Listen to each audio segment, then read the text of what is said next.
Welcome to China Perspective, your go-to podcast for insights on China's dynamic economy.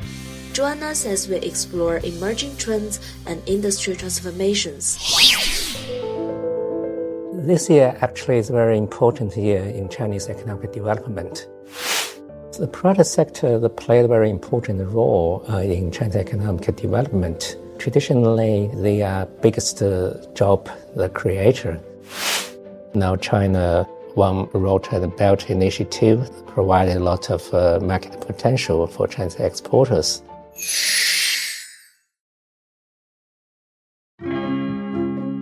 Hello, we're your hosts. I'm Yu Meng.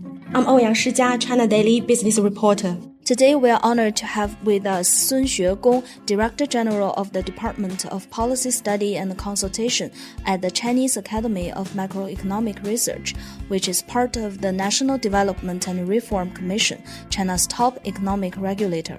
With China's annual 2 sessions coming, Mr. Sun will help us unpack some of the most pressing economic issues China faces today. Please say hello to our audience.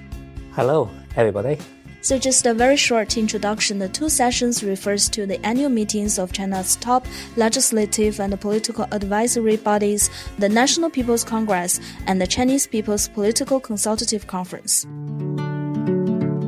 The 2 sessions, as China's biggest annual political event, usually starts in Beijing in early March.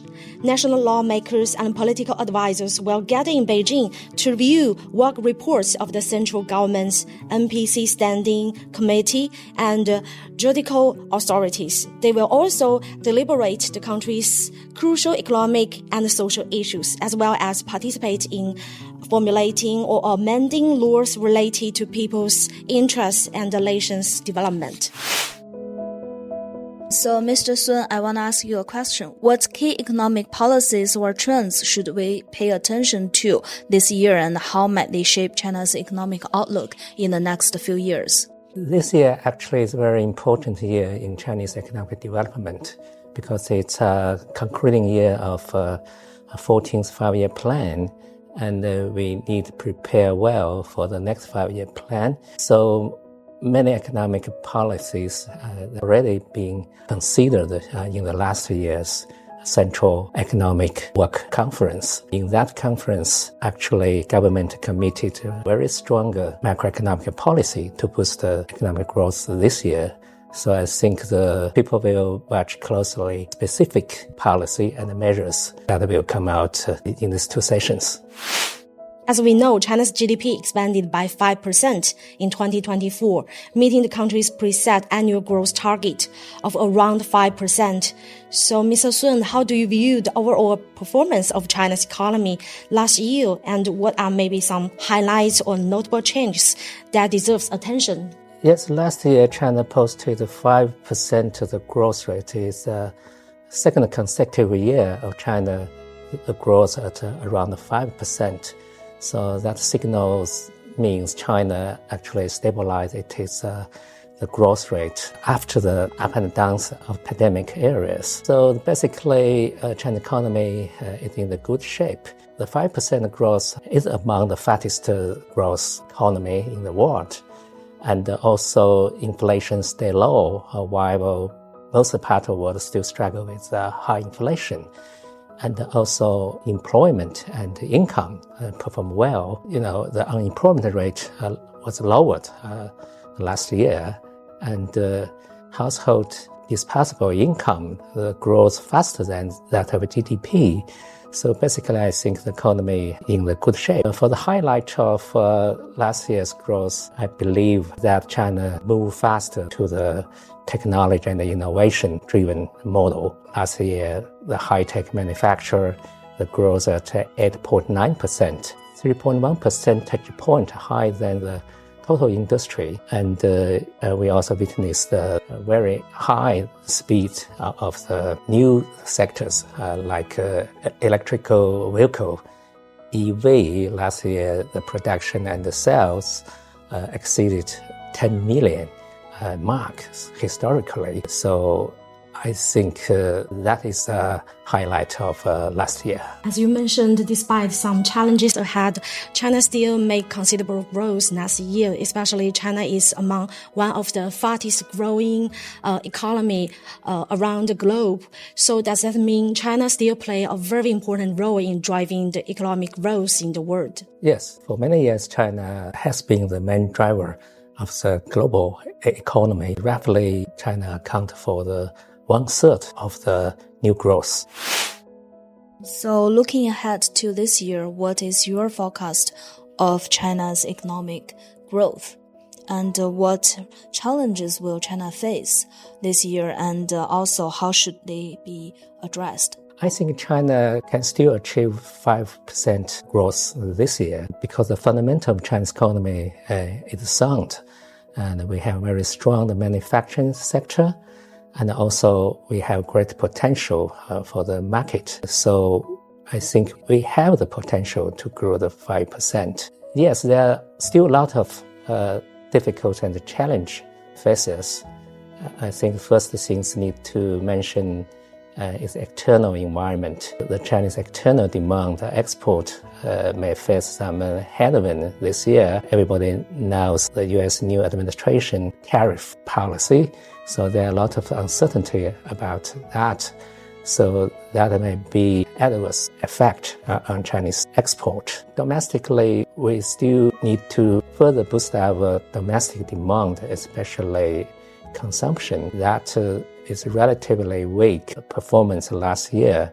So I think that's also something we need to more to revive the consumption growth. You've talked about export and consumption. What about investment? Investment actually stayed quite stable. And if we compare to the pre-pandemic trend, you don't see the big gap between now and the long-term trend. And we talked about the policy stimulus this year. That will also help stabilize the investment. So I expect a stable investment growth this year. And back to the two sessions. So in your view, what will be the most maybe talked about economic topics at this year's two sessions? And based on the Central Economic Work Conference agenda, what will be the key focus areas of economic policy? Yes, I talk about the package of the stimulus. So I think the people will be paying attention to this package. We now adopted more proactive fiscal policy and also moderately accommodative monetary policy. So I think people want to see the details of those policy. How the proactive fiscal policy be designed and implemented. I think that everybody is very interested in that. Yeah, as the market is closely watching those policies, and how will those policies actually impact the markets and business? Do you think it will help maybe boost their confidence and stabilize their expectations? Yes, I think that is the purpose of those policies. And if you look at the policy already being implemented last year, especially the political bureau meetings of September 26, you see market gave a very positive response to that. So whole of the market expectation being boosted after the Polity Bureau meeting. We see the consumers' confidence going high. The sales in the fourth quarter was 1.1 percentage point higher than the third quarters. And manufacturing PMI go back to the expansionary territory after several years contraction. So all of those demonstrate those policy is very effective in affecting the market expectation. So we are looking forward to the new round of the policy can also work in that way. As you just mentioned, China still face some challenges both at home and abroad, and you talk about the fundamentals is still very strong for Chinese economy. So I just wonder what kind of maybe positive factors will help support China's GDP growth this year, especially as you mentioned that China has the capability to achieve around 5% this year. Yes, first thing that I think you can see in the fourth quarter of last year, the growth was quite strong. 5.4% growth was higher than the most people forecast. So those hangover effect will help us this year.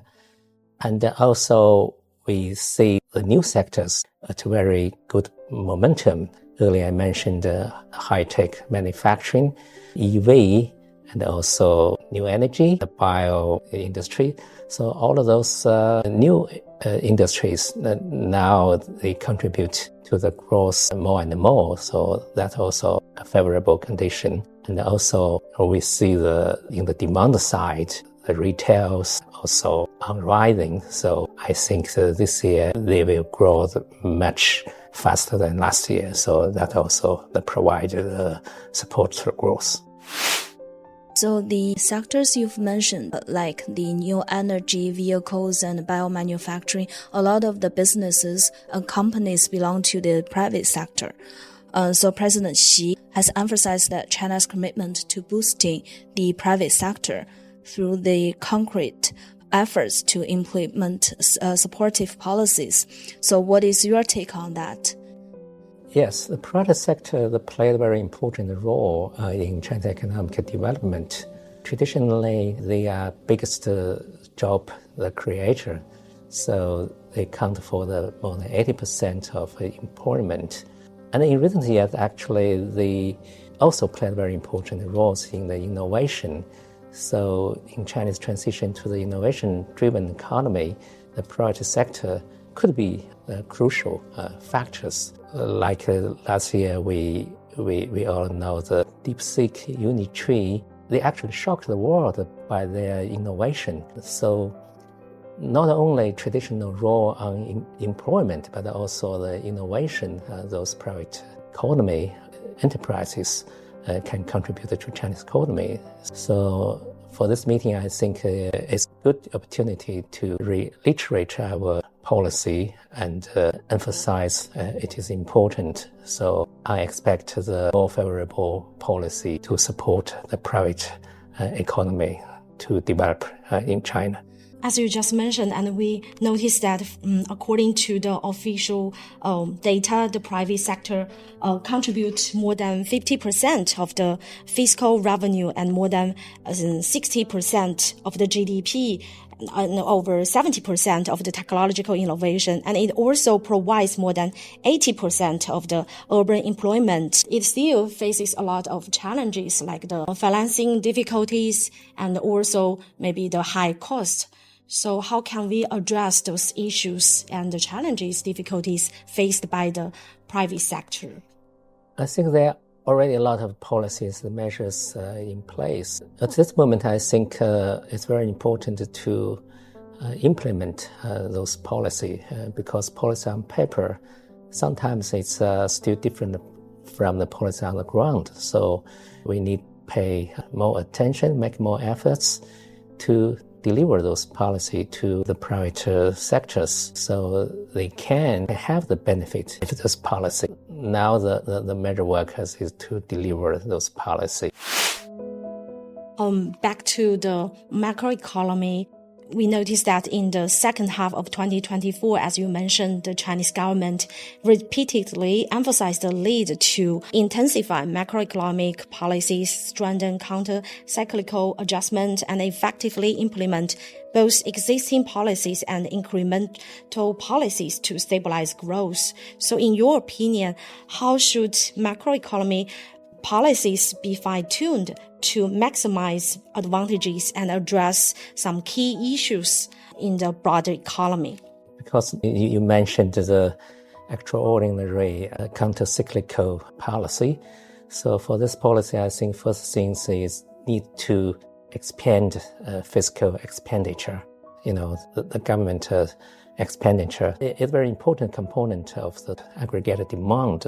If this component of GDP grows faster, that will help to boost the whole of the GDP, the growth. And also we need to optimize the fiscal expenditure. In this year's economic work, I think the more resources will be put into boost consumption Traditionally the government maybe more favor investment, but this year the State Council actually in its meeting stated that we need to change idea to put more efforts on boosting consumption. So I think we need to put more fiscal resources to help our consumption to grow. And also we need to motivate local government. That also the policy already being announced to give the local government more autonomy in choosing a project to suit its own local need. That will also improve the efficiency of the policy. Because you mentioned we should spend more to boost the consumption, and I noticed that some experts said maybe we should issue more consumption coupons to the consumers, and some others say we should also spend the fiscal expenditure on maybe education or healthcare or public services, that so people will not spend more on that and they can have more savings and to consume more products in the future. So what's your opinion on that? I think we need a comprehensive policy mix to boost the consumption. You don't expect just one policy can solve all of the problem. So it's a systematic work. All you mentioned, I think, is important. First, you need to strengthen your social safety network. Actually, we did so last year. The government announced to raise the pension level and also provided more subsidies to the low-income group. So that's an important part. We also have programs to help the consumer to renew their home appliance. And this year, we expanded that program to cover more the products. When people buy the new ones, they can get government subsidies. You mentioned the coupon. That are also something we can use. So I think all of those ways actually government can use.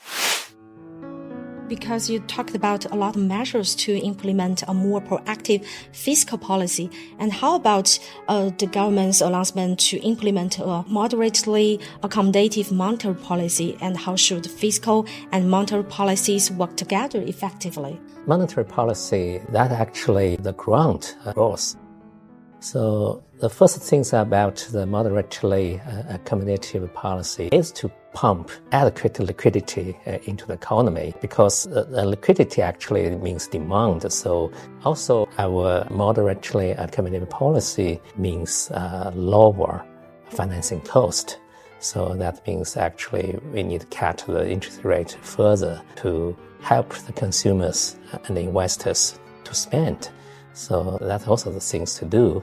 Also need to put the money in the right place. So we have structured monetary policy tools to specifically support the field like innovation, the green development, also for the small and medium-sized enterprises development.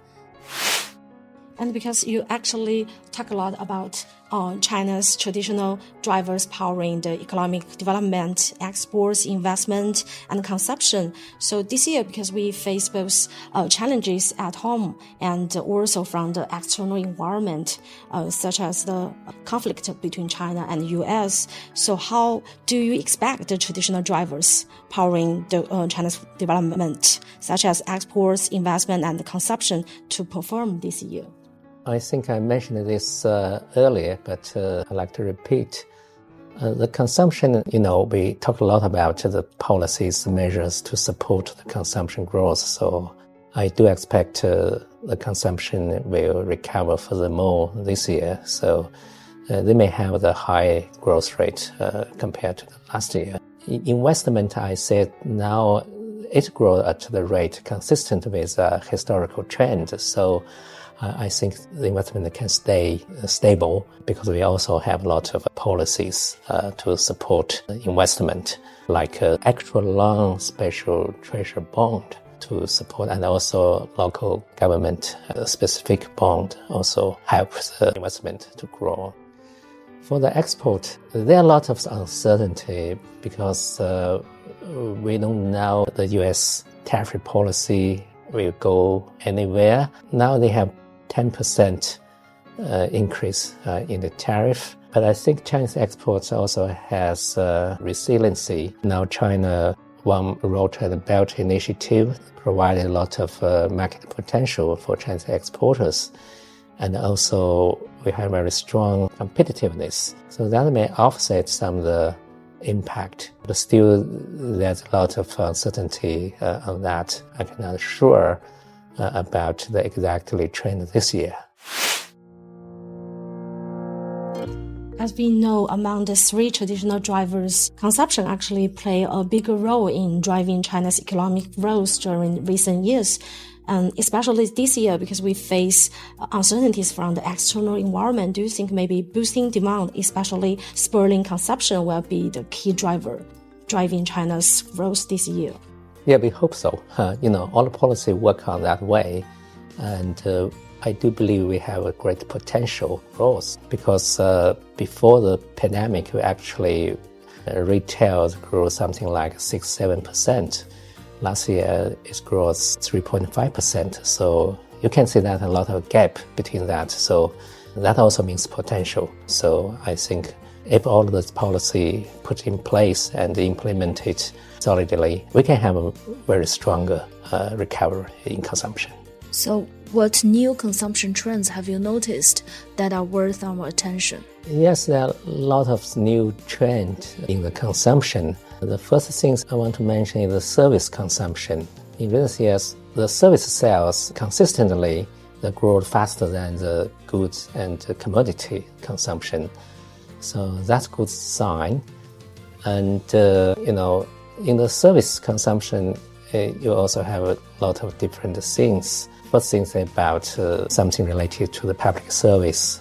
We are now the aged society, so the caring elderly, that provided a lot of room for growth. Also, you have a lot of consumption now in the culture, in the sport, in the health, in the recreational field. So a lot of things now happening. This Spring Festival, we see the people go to the cinema, the numbers grows very fast, so that also the sign that those kind of consumption now is booming. As you talk about people's consumption in the film sector, and we noticed that fueled by the enthusiasm from fans domestically as well as overseas,哪吒 2, China's box office champion, has made history by surpassing Pixar's Inside Out 2 to become the world's highest grossing animation film of all time. The film's success also extends to catering, retail, tourism, and capital markets, showcasing China's vibrant consumption and dynamic economy. So what's your take on that? Does the strong start of哪吒 2 point to maybe rising growth potential for China's consumption? Yes, I think that means if you have good supply, you have the good products, the people will buy, people will pay. So that also one of our principles of the policy. We always try to combine supply side and demand side. So I think that's a good example. Does that mean instead of boosting the consumption from the demand side, like issuing more coupons or something like that, we should also maybe improve the offerings for the consumers? Yes, exactly. Let's turn our focus to the external environment. So what impact do you think that Trump's 10% tariff will have on China, on the US, and the other countries in the world? Trump's tariff policy, I think, is a lose-lose situation for everybody. China suffers that, US also suffers from that, and the whole world suffers from that. There are some calculations. Both US and China lost some growth from that tariff. So I hope that two countries actually can realize that situation and to work some solutions to benefit to both of the country. I think it's a reasonable decision. Economic policy needs based on the fact, not on the emotion. So I think it's time we need to stay up and to use our economic reasoning to solve the problem. As you just mentioned, the tariff policy will only lead to the lose-lose situation. So does that mean those kind of policies Donald Trump actually announced will not bring the U.S. to his so-called the golden age? No, I think there's a very solid foundation for economic analysis of those consequences of this tariff policy. So I hope U.S. new administration need to look at those analyses and carefully to push its tariff agenda. So how will the policymakers in China and the business respond to the current challenges? I mean, the Trump tariff. But this policy I mentioned earlier, it's something partly response to the Trump's tariff. We boost the domestic demand that can offset the impact of the tariff on Chinese growth. Also, I think Chinese enterprises, they also prepare for that. They can expand the market outside the U.S. and also they can make their products more competitive. So American has to buy even they have to pay the more price. I don't think the tariff can destroy Chinese export. There's some impact, but the Chinese exports also have the strong resilience. If we look at the last trade war between the U.S. and China, China actually fared well. So against the backdrop of Trump's tariff policy, what kind of countermeasures do you think Chinese government will take to deal with this kind of situation? I think we already announced some of the countermeasures, also imposed some tariff on the U.S. export to China. And also we work this way on the rule of law. So we make a complaint in the WTO. We hope we can use the WTO procedures to resolve those disputes. So some people worry that the gap in cutting-edge technologies like the artificial intelligence between China and the U.S. may further hinder China's economic scale and strength relative to the U.S. So what is your take? At simple fact, China now is growing faster than the U.S. in real terms.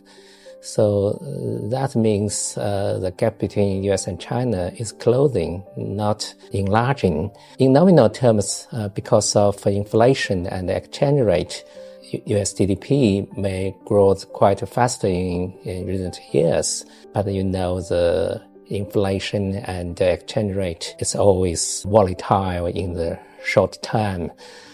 So we need to look at the longer term. And in fact, International Monetary Fund, they calculated GDP in purchasing power parity terms. In that measure, actually, Chinese economy has already been something like 20% larger than that of the U.S. So I don't think those restrictions can stop China grow. And also recent case of DeepSeek demonstrate those containment cannot stop the progress of China. We can find our way to move forward. As you just mentioned, the surge of DeepSeek has led to maybe rising global investor interest in Chinese AI companies, as well as their bullish outlook on Chinese tech sectors. And recently, a report by foreign institutions also wrote that 2025 is the year the investing world realizes China is outcompeting the rest of the world. So what's your take on that? Does that mean maybe in some sectors or areas, Chinese companies and their rivals in the advanced countries are actually neck and neck? Yeah, China actually moving faster to the innovation-driven growth model. In the international innovation index ranking, China now ranks 11th, quite close to the top innovator in the world. And we spent 2.6% of GDP on R&D. That ratio is higher than that of European Union. I think if we focus on the innovation technology, we can achieve the progress. Because we know in the face of some countries' small yard and high fence restrictions, we still maybe face some challenges in terms of the cutting-edge technology sectors. So how should China prioritize its next steps to reform and better support the development of the tech-driven enterprises and sectors? I think there are several ways to proceed that. First, you need to put more resources on the research and development, especially on the fundamental research. That's also something we have done in recent years and we will continue to do in coming years. Another thing is to reform our science and technology system to give the more room to scientists to have the new idea. And also we need to reform our education system, so to encourage the students to have more innovative thinking, not just to have good test score. I think that's also a comprehensive system work to do. So China's economy is becoming less reliant on traditional industries such as the real estate. So which new industries and business models do you think that will become the main drivers of China's future economic growth? We do see the some sectors that grow faster, something like the semiconductor, EVs, renewables, new materials, the bio industries, and also some future industry like the quantum technology industry. But also I believe Chinese the growth not only coming from all of this new industry, but also coming from the upgradation of our traditional sector. This year we will have the program called AI Plus. So we will apply the AI to the traditional sector so you can improve the efficiency and the productivity of the traditional sector. That could also be the very important source of the growth in the future. Not only new industry, the new model. Because traditional sector still account for 85% of Chinese economy, so that great potential for there to upgrade their technology and to using the AI, those cutting-edge knowledge to boost its growth.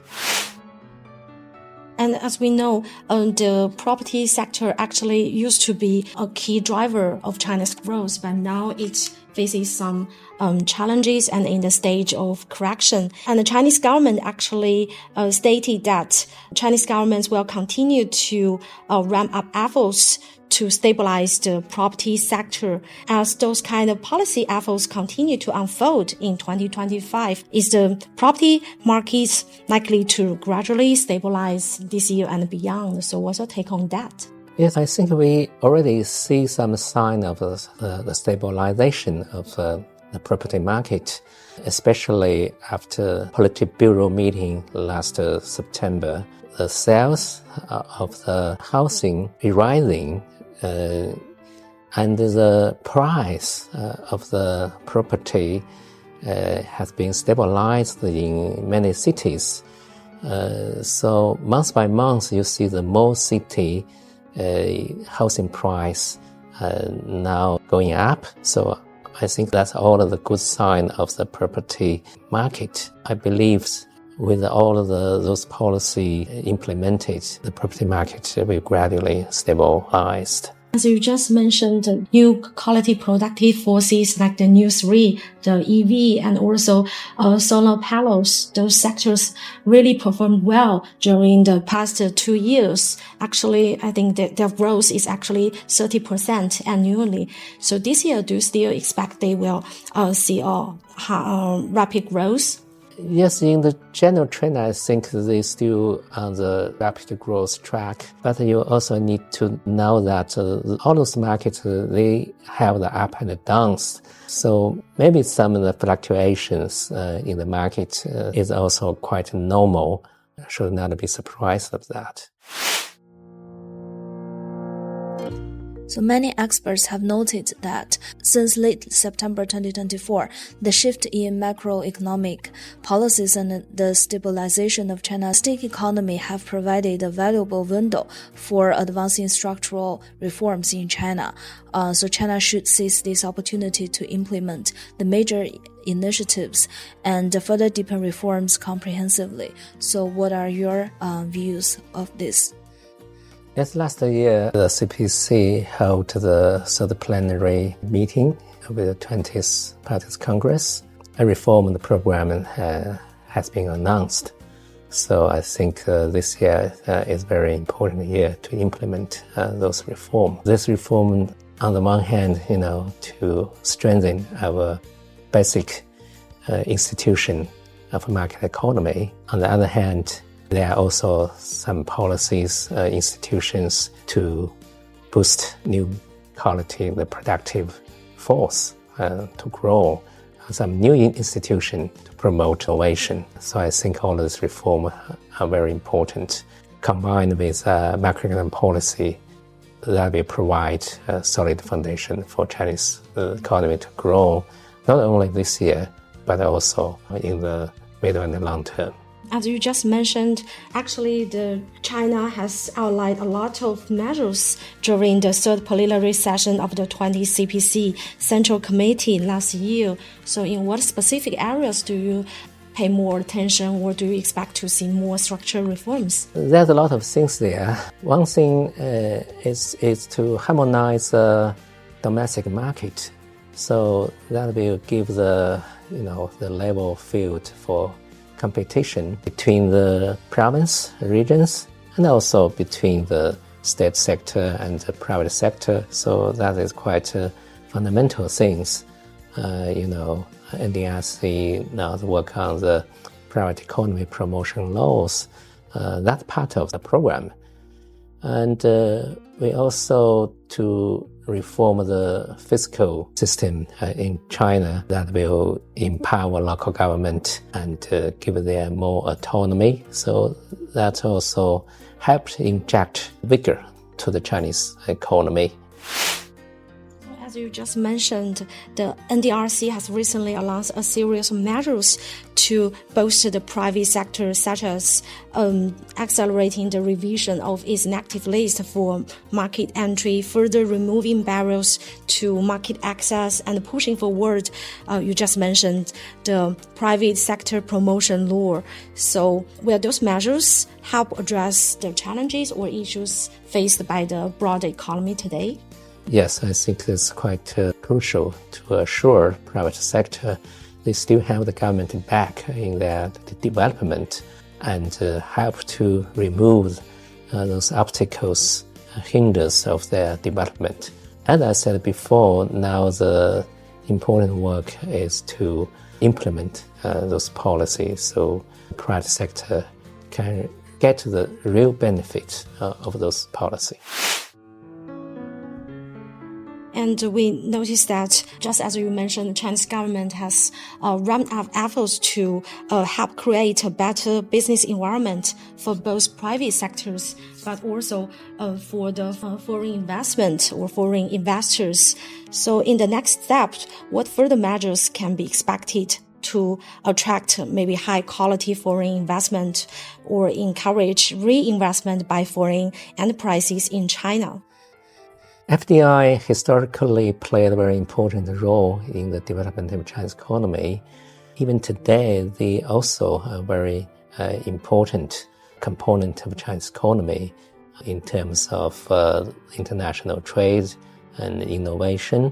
Chinese government always attach great importance to the FDI. Because of international situation change, we do face some difficulties or challenges in attracting FDI. Now the government also work on the measures policies to track FDI. One thing is to expand market access of FDI.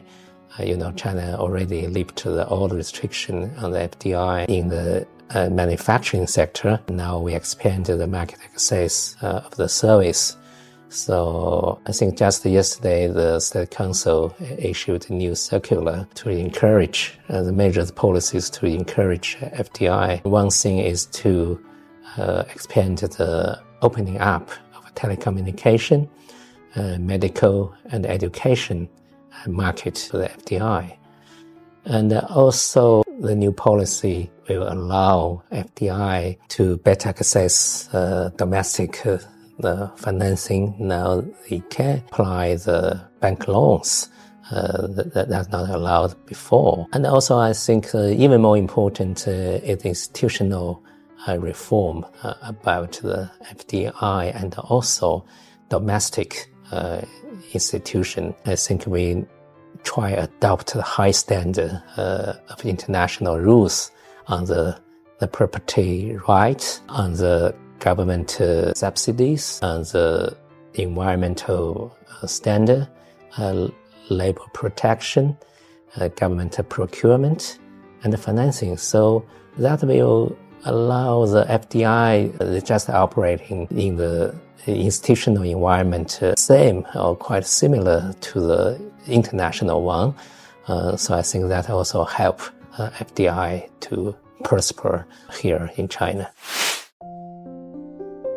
As you just noticed that the Ministry of Commerce and NDRC released an action plan to stabilize foreign investment, and the plan proposes measures to encourage foreign investors' equity investment in China. The measures include putting into place the administration measures for foreign investors' strategic investment in listed companies and allowing foreign invested companies to use domestic loans for their equity investment. So considering the current domestic and international economic landscape, so what are your views on the policy signals released by this plan, so in attracting foreign equity investment?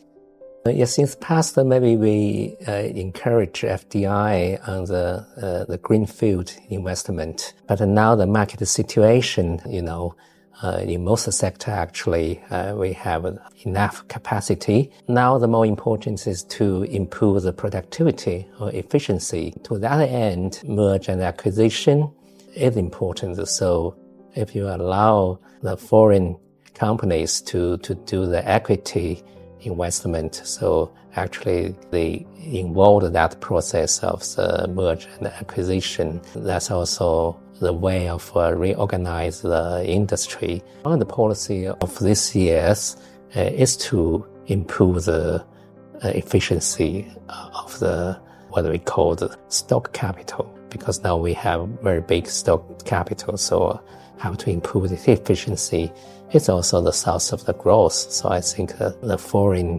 company, they can play a very positive role in that. That's not only just for attracting the more foreign investment, but also for considering improving productivity and efficiency of existing capacity.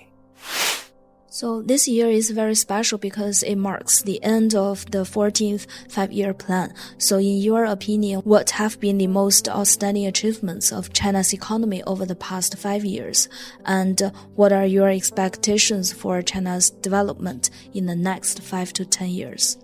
Yes, the past 5 years is quite unusual. I think the biggest achievement is that we weathered the shock of pandemic. I think China is the only major economy that recorded positive growth every year in past 5 years. So that demonstrates the resilience of Chinese economy. And we also make a lot of breakthrough in technology and innovation. We have built a quite strong industry manufacturing base in those new industries. So that's laid the solid ground for Chinese growth in the future. So next 5-year plan is very important for China to achieve its 2035 goal that set out in the 20th Party Congress to basically achieve the modernization. So I think the next 5-year plan, further things to keep economy growing. I expect China will cross the threshold of high-income economy, so we can get rid of what they call the middle-income trap. So that is very significant accomplishment in Chinese economy.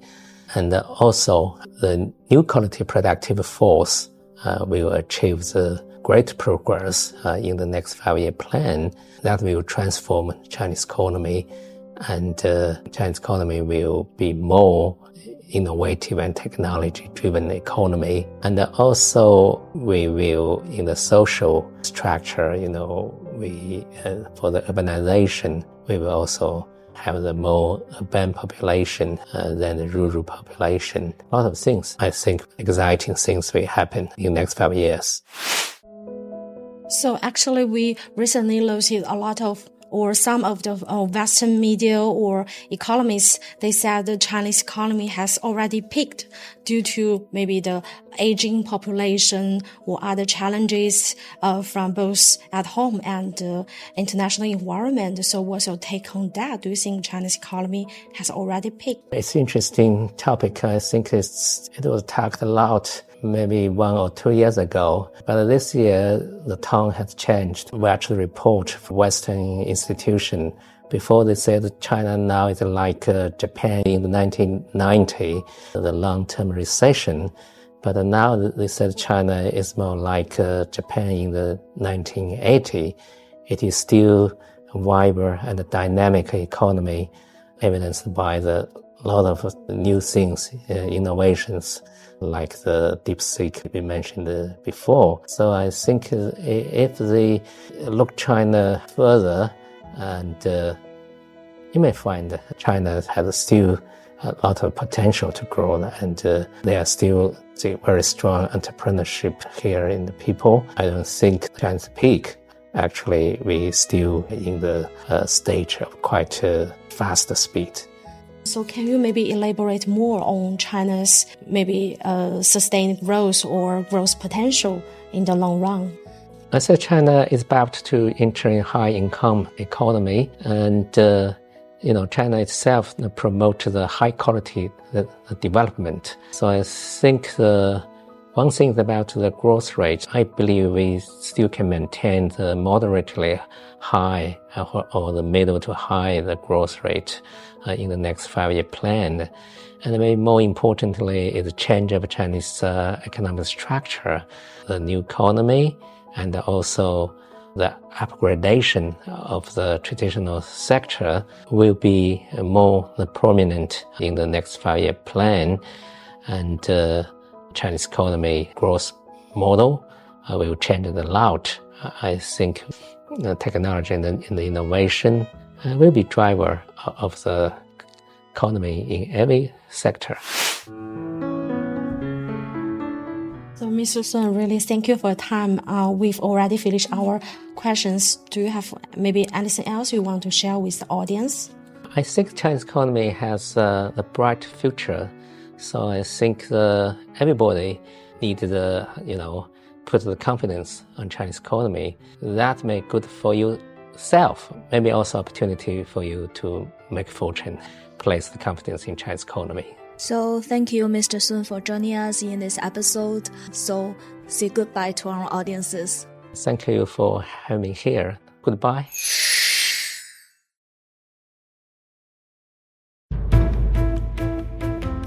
Thanks for listening to China Perspective. Subscribe to us and let's delve into China's economic stories together.